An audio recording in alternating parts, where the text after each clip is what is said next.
আসসালামু আলাইকুম। আমি আজকে আপনাদের সাথে শেয়ার করব কি করে অল্প উপকরণে ঘরোয়াভাবে বিরিয়ানি রান্না করা যায়।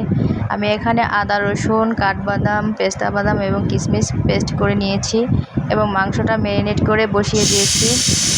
মাংসটা রান্না শেষ হয়ে গিয়েছে। এখন আমি চুলায় একটা পাত্রে তেল দিয়ে দিচ্ছি, পরিমাণ মতো তেল দিয়ে দিচ্ছি। একটু ঘিও দিয়ে দিব এর মধ্যে। তেলটা গরম হয়ে আসলে এর মধ্যে দিয়ে দেব পেঁয়াজ কুচি আর তেজপাতা, জয়ত্রী, এলাচ, এগুলো দিয়ে আমি পেঁয়াজটা একটু ভেজে নিব। পেঁয়াজটা ব্রাউন করে ভেজে নিব। আমি এখানে চুলার আঁচটা একটু কমিয়ে নিচ্ছি, ভালো করে নেড়েচেড়ে ভেজে নিব। পেঁয়াজটা হালকা ব্রাউন হয়ে আসার আগ পর্যন্ত ভালো করে ভেজে নেব। আমার পেঁয়াজটা ব্রাউন কালার হয়ে গিয়েছে, এবার এটাকে নামিয়ে নেব। আমি সেই বাদামের পেস্টটা দিয়ে দিয়েছি এবং দিয়েছি একটু ঘি। এটাকে হালকা করে ভেজে নেব যেন কাঁচা গন্ধটা চলে যায়। আবার বেশিও ভাজা যাবে না, তাহলে মশলার ফ্লেভার থাকবে না। এটা ভাজা হয়ে গেলে দিয়ে দেব এর মধ্যে পোলাও চাল। আমি চালটা আগে থেকে ধুয়ে রেখেছিলাম, পানি ঝরিয়ে নিয়েছি, সেই চাউলটা দিয়ে দিচ্ছি। চাউলটা ভালো করে ভেজে নেব। চাউলটা ভালো করে ভেজে নিচ্ছি। চাউলটা ভালো করে নেড়ে চেড়ে দিচ্ছি যেন নিচে ধরে না যায়, কারণ পোলাও চাল একটু অল্প আছে ভাজতে হয়। চাউলটা আমি ভালো করে ভেজে নিচ্ছি 400 ডিগ্রি সেলসিয়াসে।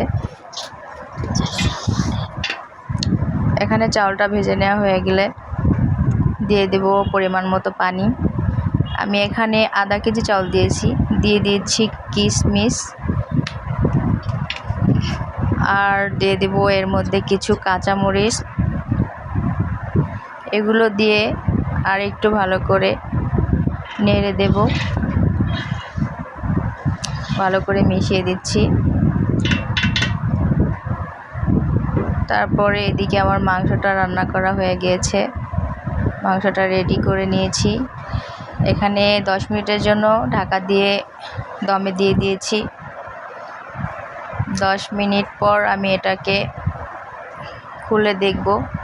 10 মিনিট হয়ে গিয়েছে। আমার 80% চাউলটা সিদ্ধ হয়ে এলে আমি এর মধ্যে গরুর মাংসটা দিয়ে দিয়েছি এবং মাংসটা ভালো করে মিশিয়ে চেপে চেপে আমি ভালো করে বসিয়ে দিয়েছি।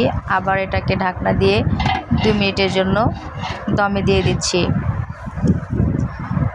2 মিনিট পর এটাকে আমি খুলে উপর দিয়ে পেঁয়াজ বেরেস্তা ঘি দিয়ে ভেজে রেখেছিলাম এবং আরও 3 টেবিল চামচ ঘি দিয়ে দিচ্ছি।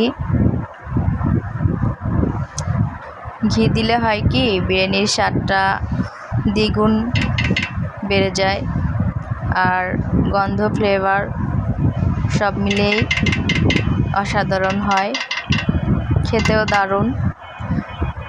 আমি আবার এটাকে 2 মিনিটের জন্য দমে দিয়ে দিচ্ছি। 2 মিনিট পর দেখুন আমার বিরিয়ানি রান্না করার শেষ পর্যায়ে। কালারটা দেখুন, মাশাআল্লাহ অনেক সুন্দর হয়েছে, কালারটা সাদা হয়েছে।